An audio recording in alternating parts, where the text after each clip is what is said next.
আগামী বছরের ফেব্রুয়ারি মাঝামাঝি অথবা এপ্রিলের মধ্যে জাতীয় নির্বাচন অনুষ্ঠানের জন্য প্রস্তাব দিয়েছে বাংলাদেশ জামায়াতে ইসলামী। সকালে মগবাজারের আল ফালাহ মিলনায়তনে দুদিনব্যাপী দলের জেলা ও মহানগর আমির সম্মেলনের উদ্বোধনী অনুষ্ঠানে জামায়াতের আমির ডক্টর শফিকুর রহমান এমন প্রস্তাব দেন। এ সময় তিনি আরও বলেন, অন্তর্বর্তী সরকারের উপদেষ্টারা যদি কোনো রাজনৈতিক বক্তব্য দেন তাহলে সরকার থেকে বের হয়ে যেন এ ধরনের বক্তব্য দেন। জামায়াত আমির আরও বলেন, পেশি শক্তি ও কালো টাকা মুক্ত ভোট এবং যোগ্যদের সংসদে চাইলে প্রতিনিধিত্বমূলক পদ্ধতিতে নির্বাচন করা দরকার।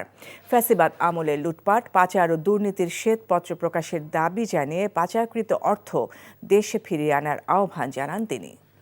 সোজা শুরু হওয়ার আগে যদি কোনো কারণে এই সময়ের ভিতরে সংস্কারগুলো এবং বিচারের দৃশ্যমান প্রক্রিয়া জনমনে আস্থা সৃষ্টির পর্যায়ে না আসে, তাহলে ম্যাক্সিমাম এপ্রিল পার হওয়া উচিত নয়।